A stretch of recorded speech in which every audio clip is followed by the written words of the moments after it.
Alright, Little Victories here with the results video. If you didn't watch my part 1 video on Monday, I recommend watching it before this one, but it will still be enjoyable and easy to follow if not. So what I did was I cracked out 20 PSA Mint 9 slabs, but they weren't just any Mint 9s, they were really, really nice Mint 9 copies that I felt should have been graded Gem Mint 10s. So they were the nicest of nice 9s. Overall, I'd say PSA is accurate and consistent with their grading as a whole. But occasionally they get it wrong. And I'd say that happens probably 5 to 10% of the time. And conversely, I, the submitter, get it wrong probably 5 to 10% of the time too. So I like to think of these cards as the ones in the mistake gray area.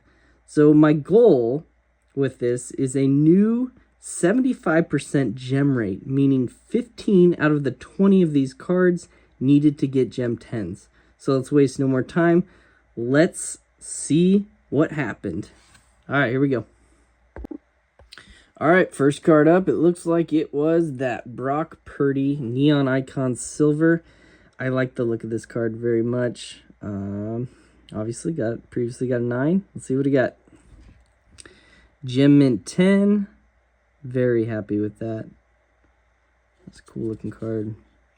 So, as usual, I'll put up the numbers. This time will be a little different. It will be value added by resubmitting. And also, over here, I'll put where I stand profit-wise on the card. You know, what I originally paid and where. And then I'll deduct sometimes multiple grading fees for some of these items onto that for an estimated potential profit of where I stand on the card. So there you go. Gem Mint 10 on the Brock Purdy. 10 stack. All right, next up we got one of the two Devontas. This is the Red Mojo. Yeah, let's see what we got. All right, so this one stayed at a 9. It is thicker on the left than the right, but the card is flawless other than that. You know, there's no kind of prism refractor line to it.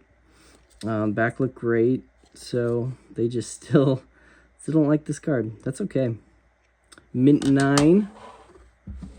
All right. Ooh. Next up, we got the other Devonta. This is the Green Velocity. I like the way this one looks even better. It's almost like a color match with the Eagles uni. It's better centered than the Red Mojo. So let's see what we got. Gem Mint 10. Very happy with that. It's nice seeing these in the 10 because now they're in their forever homes. I don't have to keep resubmitting. So nice looking card there. Gem Mint 10. Next up, we got that Myles Garrett red, white, and blue rookie from 2017 Prism. Let's see. Gem Mint 10. Yes, I'm very happy with that. Like I said, I submitted 2 of these, and they both got 9s. And I sold one 9, and the other one I kept, and this was it, and it got to 10. They looked amazing. I was shocked when they both got 9s last time. Gem Mint 10 on that. All right, next up. Whoa, this is the card that I didn't originally grade myself. I bought it as a 9 on eBay. I think it was around 26 bucks. I couldn't see scratches before I cracked it out, and after I cracked it out, I saw some surface scratches. So I was just hoping to kind of get a 9 again on this one. I want to see if, yeah, you can see one right there. See it?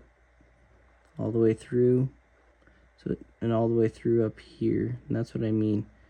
It's almost not even surface scratches. It's kind of like those kind of roller lines, refractor lines. But anyway, see what I got? All right, so accurate grade there. It is a Mint 9 card.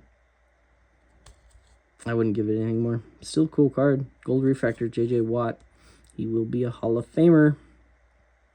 Mint 9. Okay, next up, another future Hall of Famer. This time it is Zach Martin. Plays for the Cowboys. Incredible player. This is the silver, his rookie 2014 Prism. It got a Gem Mint 10. Yeah, this card was flawless. After I cracked it, I was like, wow. Unbelievable card. I was shocked I got a 9 the first time. Look at this card. You see? Not one surface scratch, anything. It's just beautiful. Gem Mint 10. Next up, this is one of the cards I was really hoping to get that Gem 10. It's the Travis Kelce Legacy Collection. So it is his rookie, and it's numbered out of 150. Let's hope. Mint 9 stays in the Mint 9 holder. After I cracked it out, I thought it had a really good shot. I'd say 75% shot out of 10. It had just one little surface mark on the back. I'm not sure if I can pick it up. Yeah, it's like right in here. Other than that, it looked great. So I'm actually shocked on this one. I think this one is still an undergrade. So I'll probably keep it. I'll keep hanging on to it. Maybe try for a third submission. Who knows? I don't know. Next up, we got a Pat Tillman. This card has had a journey. It was a SGC. I bought it as an SGC 9.5, I think on eBay for around 20 bucks, somewhere around there. Cracked it out. Got the 9 on PSA. I still thought it was nicer. You can really see it's centering everything. It's just a really nice card. It's this rookie 2001. It got a... Oh my goodness, come on, it's really stuck. Okay, sorry to make you wait there. I got an 8. That's insane. So this does happen sometimes, not very often, because it's usually really nice cards. I'm confident that we'll get 10s, at worst stay the same, but this one got an 8. I don't think the journey's over. Maybe it'll just have to be resubmitted back to Boca with SGC. Who knows? Got an 8 stack. All right, we need to get rolling if we want to meet my goal, my 75% goal. Okay, we got the 98 Bowman Peyton Manning. You know, usually where it gets you are these black edges and corners. But this card looked amazing. It got a Gem Mint 10. That's a nice value add to this card. I think they got it sell for around 125, 130. I don't know. Somewhere around there. Anyway, very nice to see this card where it should be. Gem Mint 10. There we go. This one's a hard one. This one's going to be an uphill battle for sure. It was the 2007 Bowman Joe Thomas. You're not going to see a lot of these for sale, even in Mint 9s on eBay, because this kind of paper Bowman, all the black, even the back is black. Just chips and corner, everything. It had a touch of white on that corner. Other than that, the card was flawless. So it got a Mint 9. Same, I guess not black on the back, but still dark red. But it's usually the front that gets you. So it's still Mint 9. I won't keep resubmitting this card. I guess it is a Mint 9 with that touch of white. I just figured, never know. Might as well try. The Shading Sharp, I know his value's gone downhill. A lot of injuries this year, but this ice looked incredible. I couldn't believe when they gave it a 9. So this is just out of frustration. Resubmit. Let's see what we got. Yeah, it was just such an obvious 10. There it is, 10 on the sharp. All right, next up is Tyrese Maxey Pink. I have trouble grading these 2020s. They have a lot of kind of surface defects and centering issues. This is the Maxey Pink rookie. Let's see what he got. Nice to see. It did look really nice. The centering, and usually you get a little white showing on these corners, and it'll look great. So nice to see that one bump up. There we go. Stack's getting bigger. All right, next up we got a Giannis. This is the orange out of 199 optic.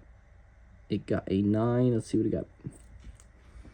Stays in the 9. I'm not sure. I mean, a little thinner on the top than the bottom, maybe. Left to right looks pretty good. I'm not sure what I'm missing. It didn't have one surface flaw. So, I just don't like this card. Mint 9. This is probably the last time I'll resubmit this card. Actually, I may have even bought it as a Mint 9 on eBay. All right, next up, it's another card that I was really hoping for a Gem 10. Let's see what it got. It's that 2002 Topps Chrome Zone Busters Refractor. Cool looking card. I thought it was nicer than 9. It got a boom, big hit here. Very nice bump here. Value added. It's got to be substantial. Almost probably like almost $200 value added, I guess. It's got to be a pretty low pop from this refractor. Zone Buster Shack. You know, his hobby love, value-wise, needs to be higher, in my opinion, for how good he is. In my opinion, he's, you know, he's almost, if not, top 10 NBA player of all time. I think he barely cracks my list. A gem at 10. All right, next up was the one that pretty much almost, I think it did. It changed grades at the quality control checks. QA1 or QA2. It was crazy. I flipped it, and the label said PSA 10, but the writing said PSA 9.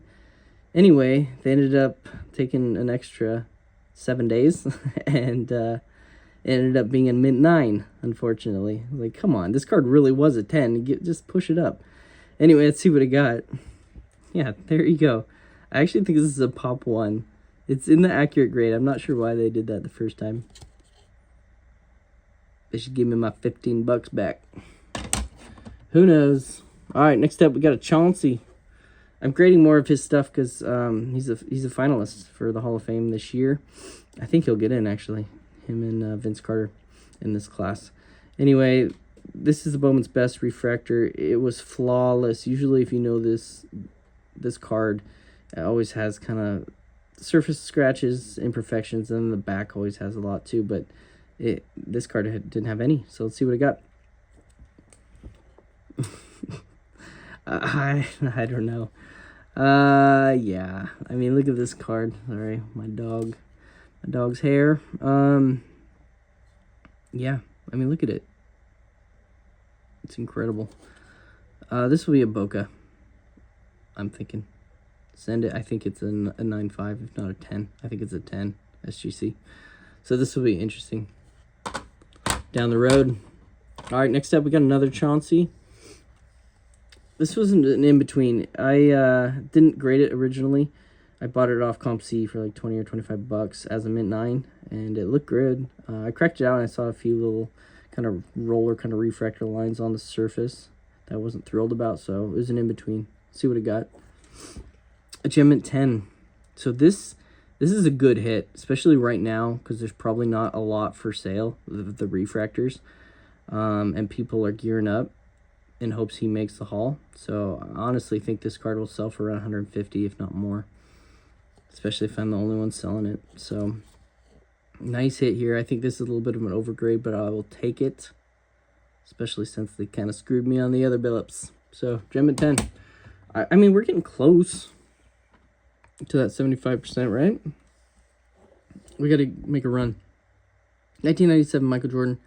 Just basic. I graded this when they were grading Jordan's tight, and I always thought it was nicer. So it was a mint 9. Got a gem at 10. Yeah, definitely. This card's pretty easy to see the flaws. They either have it or they don't, and this one didn't. So gem at 10. Next up we got the Posey, the Cognac. I always like this card. It's kind of a second-year card. His rookie was 2010. This is 2011. But I always thought it was nicer than a 9. It was centered up, not one flaw to it. So let's see. Gem at 10. Perfect. A great looking card. All right, and we're gonna round out with a Jeter rookie. 1993 Topps, just this basic kind of flagship rookie. It is thinner on the left than the right, but still, usually they have little fish eyes or weird printing imperfections, but this one did not. And its only flaw was a little bit off center. It was still within 60/40. So I got a mint 9. Let's see what I got. 8. Yeah. Crazy how 3 of these can get mint or near mint to mint 8s. This is much better than an 8. This is another card I'll probably send to SGC just out of spite. I want to see this in a higher grade for sure. So yeah, look at that. It's close.